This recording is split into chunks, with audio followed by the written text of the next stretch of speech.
PUAtraining.com. Hey guys, it's Rich, and in this video I'm going to tell you the 8 things that PUAs say that you should not listen to, the advice that might get you in big trouble. So let's get right into the list.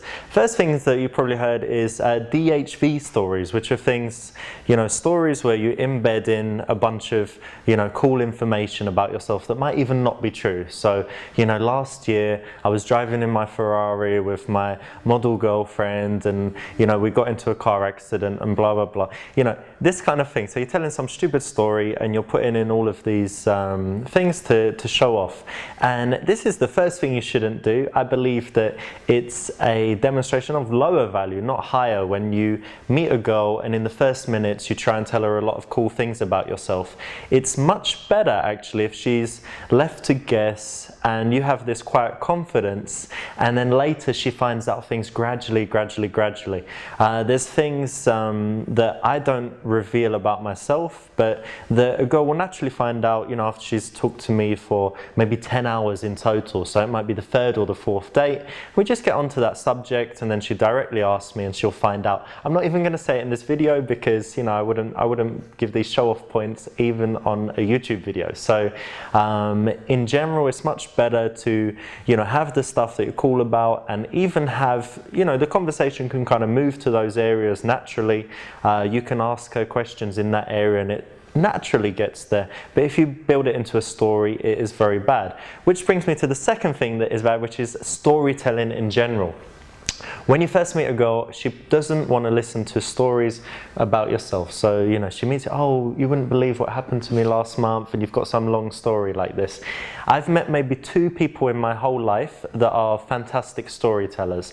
I'm not so great, and most people are not so great, so it's better not to try to be an amazing storyteller.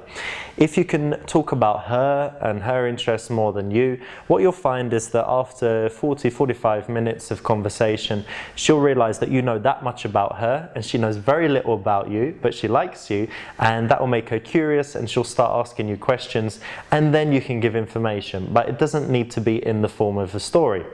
Third thing that you shouldn't do is peacocking. If you see some of my videos or my pictures on Facebook, you might see that sometimes I wear interesting clothes, so a shirt that you wouldn't wear to the office because it's got, strange collars and strange buttons and different things about it. That's fine, but the old school peacocking thing is definitely not something to work into your life unless you're a magician, a performer, or whatever else. It will get you more attention. So women might talk to you because you're wearing something stupid, but it doesn't build attraction. It probably doesn't go with who you are, so it's something that you should delete from your repertoire if you've even considered it. The next thing, and this is very important, might save your life, is amogging. I've seen advice where, a guy comes in and, you're talking to a girl that might be his girl or a girl he's interested in. And you're like, hey, nice shirt, bro, or something like that, and you're dissing him. Very, very bad. Lots of guys watching this would say that if they were in that situation, they could turn aggressive if someone dissed them like that, especially if it was a nerd, they'd get angry. So much better is to control the situation. So if I'm talking to a girl and a guy comes in, I immediately engage him. I say, hey man, how you doing? What's your name? I'm Richard. Introduce myself. Ask how he knows the girl. Then you find out the relationship between them. If he says that's my girl, I would ask her, like, is that right? It's your boyfriend? And if she says no, I can continue. But in most cases, by being friendly and preemptive, it's way better than trying to amog the guy and put him in a weaker position. Next thing that doesn't work is Negs, and this is one of the classics, that you approach a girl and you say, oh, you're the most beautiful girl I've seen in the past minute or something like that. It's awful. It's one of the worst things you can do.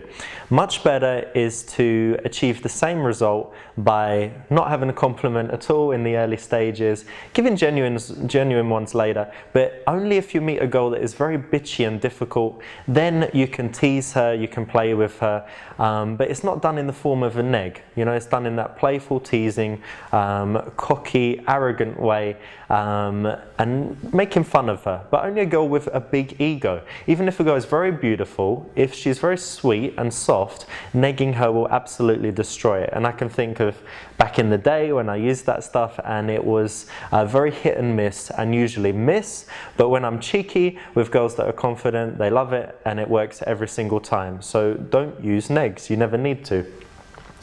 Next thing that you shouldn't always follow is the 3-second rule. This is the idea that you see a girl and you need to approach. It's not right, because there are certain situations when it is better to wait. If you're coming to a place and you know lots of people and you're with your friends and it's early in the night and you want to have some fun first, it's actually okay to just make some connection from a distance and let her see you, let her take you in, get comfortable with you, see you interact with friends, and pick that moment, not when she's on the way to the toilet or something like that, but when there's a lull in her conversation.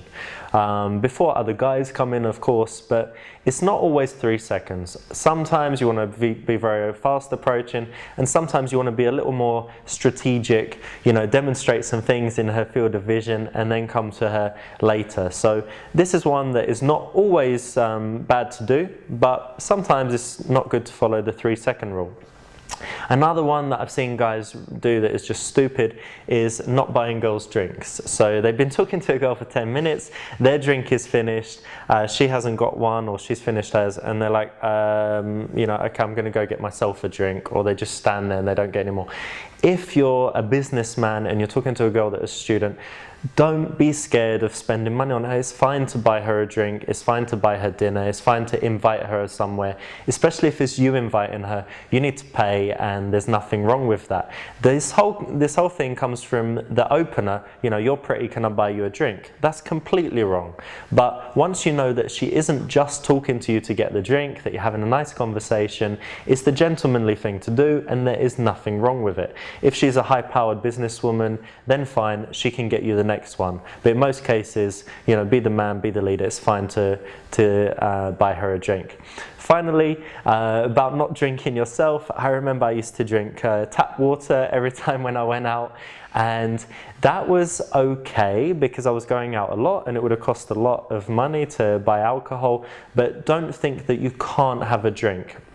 If you're in, a cool cocktail bar and you're standing there with water, it actually looks a little bit strange. She's going to ask you why. If you've got good reasons and stuff, maybe it's okay. But generally, girls don't trust guys that aren't drinking. They think it's a little bit strange. So have 1 or 2 cocktails, drink it slowly. When you're meeting people, try and get it out of your hands so that you can gesture, so that you can touch and things like that. But don't be scared to have a drink. It's not all bad. And especially if you go on a date, the girl might not drink if you don't, and things will be much easier if you both have a few glasses of wine. So don't follow that advice. There you have it, guys. Those are the 8 things. I think I got them all. I'm just going to check. Yeah, I got all of them. Those are the 8 things that you should not listen to when it comes to PUA advice. Hope you liked the video, guys, and I'll be back with more soon.